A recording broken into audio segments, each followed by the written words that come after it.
election is important. We know in our bones this one is more consequential. And this is the most important election in the history of our country. From Bloomberg QuickTake, I'm Madison Mills. Between the coronavirus pandemic, protests over racial injustice, and now an open seat on the United States Supreme Court, there's been a lot of news during 2020. And we're also in an election year. So we are bringing you some of the brightest thinkers and writers of our time every single week here on QuickTake to talk through why this is the most important election ever. And we're starting our series today with Jonathan Bernstein and Neil Ho. Thank you both so much for joining us today. Jonathan, I want to start with you. Can you talk to me about how RBG's death might impact this election? Well, you know, one of the real dangers right now in American politics is this question of, democracy and how secure the American democracy is and to what extent Republicans are going to trample over norms and even laws to get their way. So, one of the things people were talking about is the extent to which Trump may try to cheat the election, and that he's already tried to do things which essentially are undemocratic and authoritarian. That probably, could go through the courts. He's talked about, the president has talked about, after election night, we'll have a winner, and it doesn't matter whether there's votes still to be counted. He's hinted that he may try to shut down counts of legitimate votes after election night. Well, if that happens, it goes to the courts. If any challenges happen to elections, in the first instance, to the counting, it goes to the courts, and it's possible that it could go to the Supreme Court. So, a different balance on the Supreme Court certainly could have an effect. Neil, popping over to you for a moment. A lot of your work centers on kind of generational patterns and changes. And we know historically that SCOTUS hasn't exactly been a huge inspiration factor for voters. Do you think this election could be different? Yeah, it already is different. One thing we know, when we look at polls going back to 2000 and Bush, versus Gore, you had about 60% of American people saying that this is an important election. There are important issue differences between the two candidates. 40% saying it was Tweedledum, Tweedledee. Today, it's different. It's about 90% saying there are fundamental issues here, only about 10% denying it. One of the things you've seen about President Trump is that for whatever else you may not like about him, he has solved the problem of voter apathy in America. In 2018, for an off-year election, we had the highest voter participation as a share of all eligible voters since 1914. That's a century, right? And we're looking forward to that same elevated turnout now in a presidential year election, considerably higher than 2016, although obviously the wild card is the mail-in ballot. But I will say that there are not a lot of undecided voters left in America. So I think the electoral impact of the Supreme Court crisis, if you want to call it that, over the over the vacancy, is probably less important in bringing more people out there. I think everyone's motivated. I think it's more important, as Jonathan was saying, in the so-called shadow docket of the Supreme Court, right? In other words, there are hundreds of cases already been filed in states about voter irregularities. These get to go directly. Many of these could go directly to the Supreme Court. The Supreme Court will rule on them without any decision written down. They'll be doing it very rapidly, perhaps, in the month after the election. And I think that's something that the White House is taking very seriously. And Neil, you bring up just the importance of this election. Jonathan, I am wondering if you can talk about why this election is so important and whether you agree with the assertion that it's the most important election ever. Every 4 years, people say it's the most important election ever. This one's a pretty good candidate. 4 years ago, if you ask political scientists, there was sort of a political scientist joke or a meme or whatever you call it, that Americanists reacted to the election of Donald Trump by saying, we'll get through this. Comparativists, the people who study compare different countries, know about different countries, they were all screaming, this is dangerous. We have to worry about authoritarianism. And then the international relations people were saying, yeah, like we're going to worry about that when nuclear war could break out. Well, the good news is war hasn't broken out, but the comparativists who worry about authoritarianism, they're doing okay in terms of prediction. Some of the things that have happened in terms of how the administration has governed lawlessly are very important. And what worries people a lot is the possibility that a Trump who does all these things in the first term and somehow manages to get reelected is going to be even less constrained by the way normal democratic practices work, and even by the law, because he's gotten away with breaking the law and ignoring the law time after time after time. Jonathan, you mentioned some of the division in this country. And Neil, I'm wondering, historically, have we ever seen a time where the country has been this divided? And if so, how has that impacted previous elections? Well, we have had eras in American history. Obviously, the great civic crises in our history, like the 1930s, obviously the Civil War, the American Revolution, and going back.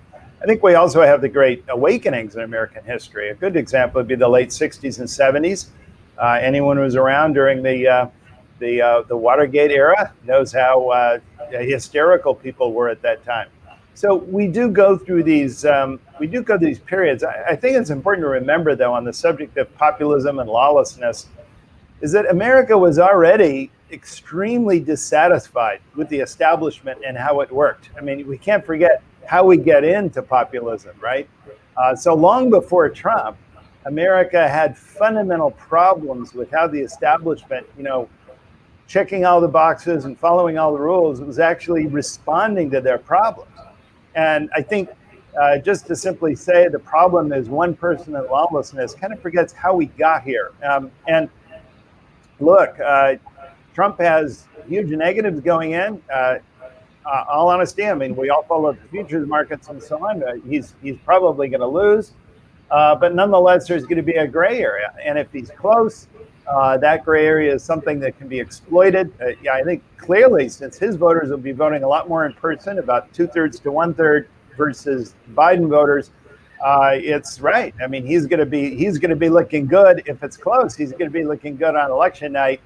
And that creates a very unstable and precarious public mood shift, right? It creates the air of legitimacy.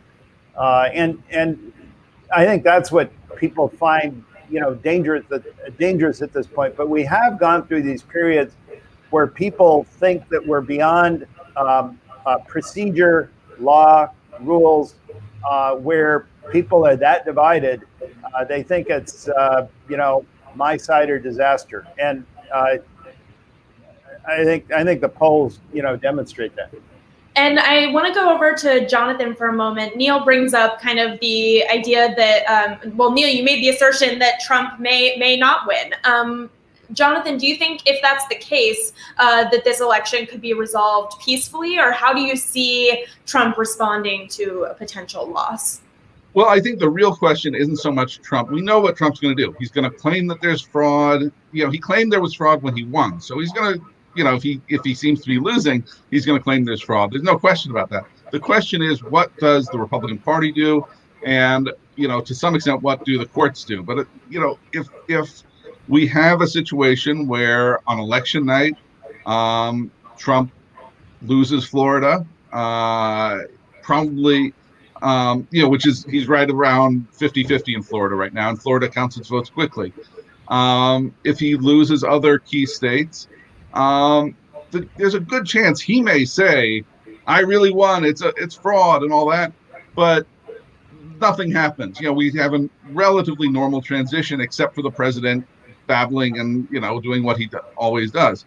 On the other hand, if we have a very close election and it comes down to Pennsylvania, and Pennsylvania counts its votes very slowly and might take 2-3 weeks, and we have, the president screaming, and if Republicans decide to go along with that, then we have a real problem. And Jonathan, sticking with you for a moment, do you think that either candidate can unite the country and potentially kind of soften some of the division and polarization that we're talking about? Yeah, I think I would agree that there have been these periods of time in the country with division. I don't know that at the ordinary people level that this one is particularly bad. Now, we do have a lot of evidence that a lot of ordinary citizens have been very involved in politics. The demonstrations are at record levels. But, in the early 70s, we also had a lot more violence than we have now. And then, if you go back to the 1800s, if the Civil War era, you have a lot of problems. So, in the Reconstruction era and Ku Klux Klan violence. So I'm not sure that this is really at the popular level, at the grassroots level, that big a problem if leadership behaves itself. But we don't know if that's going to happen, especially on the Republican side. And I want to kind of shift our conversation over to the economy. Neil, starting with you, with everything going on with COVID, I'm wondering if you think that Trump's historic polling on the economy, which has been pretty good, might shift, and whether you think voters could be kind of dissuaded from voting for him given the economic problems we have coming up. That's a good question. I think Trump has surprised a lot of us on the stimulus. I have expected back in August that Trump would come out with a $4 trillion deal. I mean, he doesn't care about the debt, right? And actually go to the left of the Democrats and say, I got an even bigger deal, and basically force the Republicans to go along or do something like that. It's obviously very important to his election that the consumer has a lot of steam. Look, we're already expected to be by end of FY 2021 highest share of debt to GDP in American history, even after World War II. So, I mean, heck, we're already there. Let's just pile it on, and the next couple of months are essential to my victory. So why not do it? So I've been a little bit surprised at that.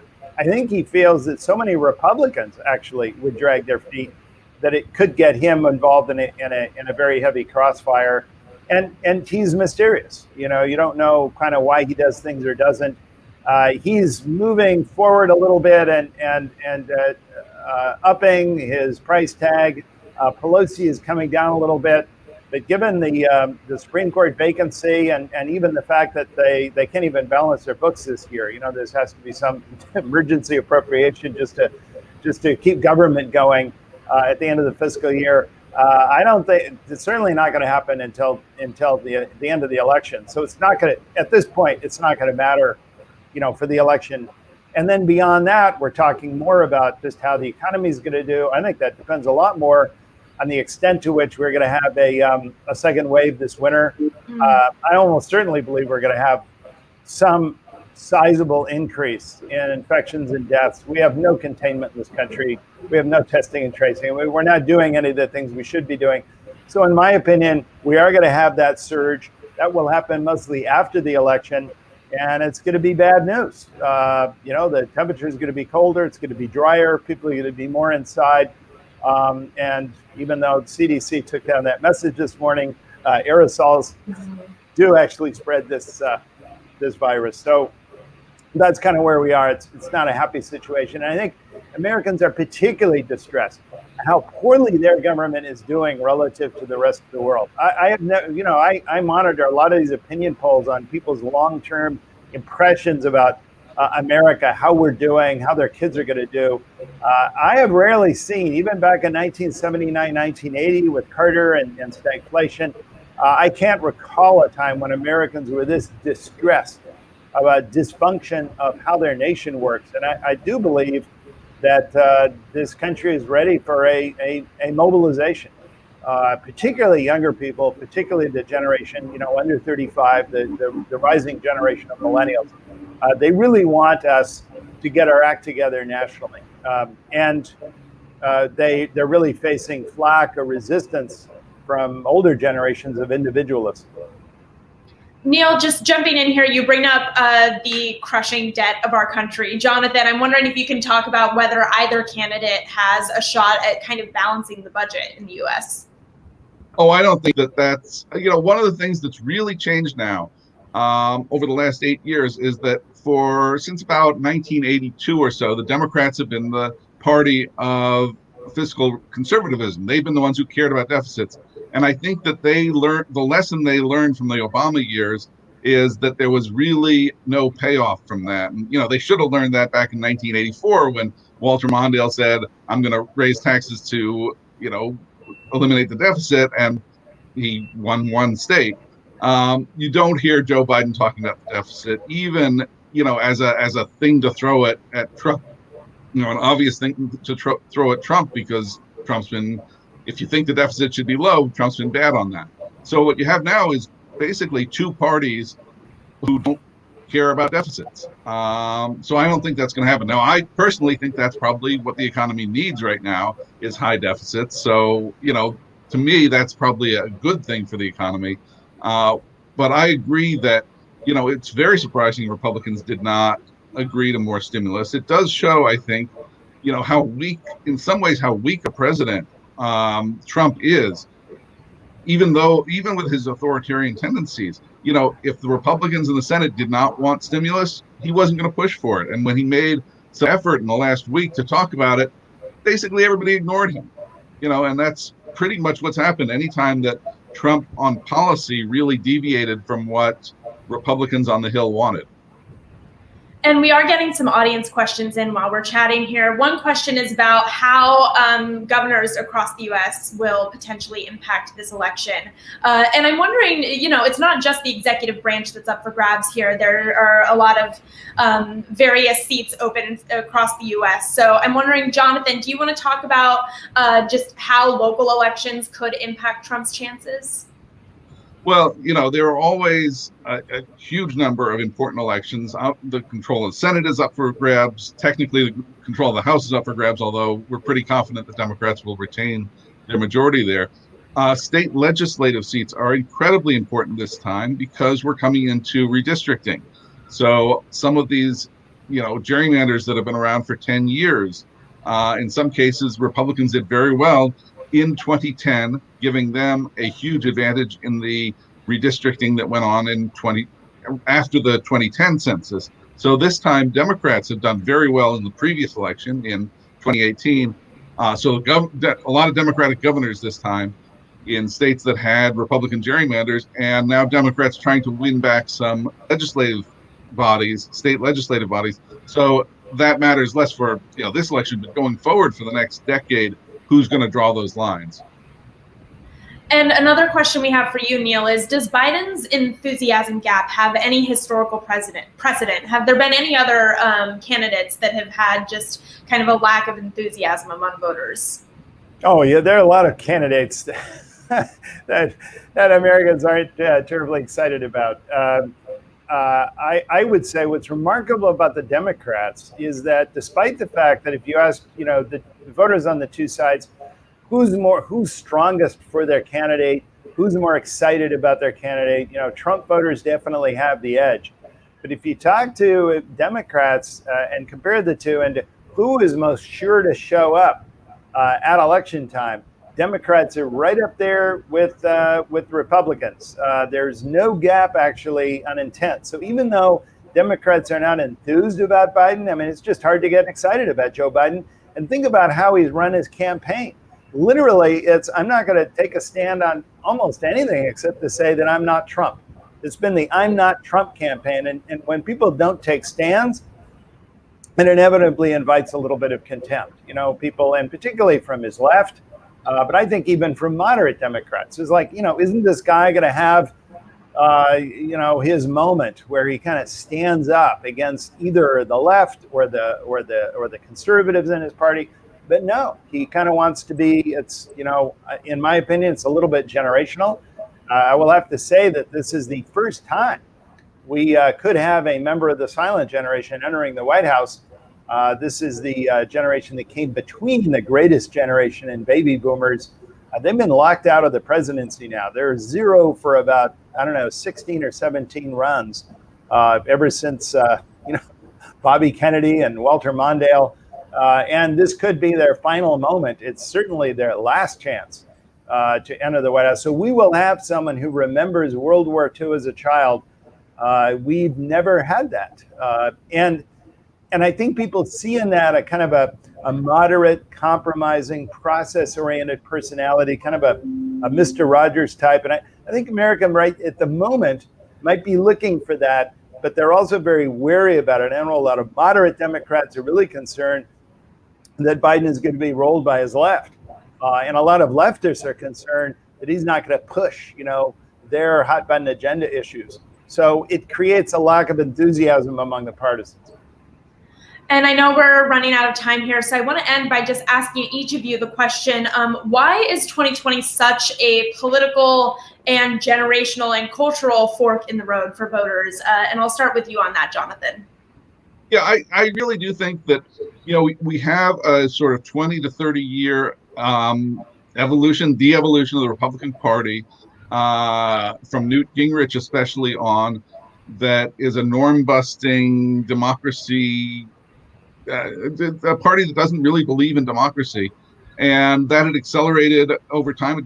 Trump doesn't come out of nowhere, but Trump is worse. Trump is particularly an unusually lawless and constitutionless president. And you put those together and you really do have a lot of possibility of trouble. You also have, because of Trump not being well-versed on issues, or still after 4 years in the White House, there's a lot of stuff he doesn't seem to know or pay attention to. So you have possibilities like, that he may pull out of NATO if he wins the second term. He may pull out of the World Trade Organization just because he wants to, not because of any kind of sort of systematic, thought process, analytic thought process, or where his constituency wants him to go, but just because he doesn't like those things. And that's very rare in a president. You have to go back to pre-modern presidencies for that. And, there's a lot of possibility for that if he wins a second term and feels especially emboldened from that. Neil, do you have anything to add to that? Yeah, I would just add that I think there's a long-term rhythm in American politics, and that is, after a big crisis, we think of ourselves as living in post-war America, believe it or not. It's been 70, 80 years, right? And there's a long time in which people who've been through that experience of bringing the nation together, making big institutions run effectively, and we basically bask in that momentum, right? That generation is still around. They're running things. Even the kids during that era, get to power. We're now beyond that. That generation has now completely passed away. Even Biden's generation is almost out the door. And history shows that younger generations who don't have that kind of socialization don't understand what it is for a government to make big things work and bring people together. Things tend to grow dysfunctional. The nation tends to unravel. All of our national institutions don't tend to work very well. And that brings us into a new era of national crisis and mobilization. And frankly, I think we're already in it. Neil and Jonathan, thank you so much for joining us today. I'm so sorry we have to wrap here for you guys to continue with your days. But for those of you who joined us and posted questions, thank you so much. You can continue to follow Bloomberg QuickTake wherever you get your news on all your social platforms. And we'll be back here with our second episode of The Most Important Election Ever next Tuesday. Thank you so much.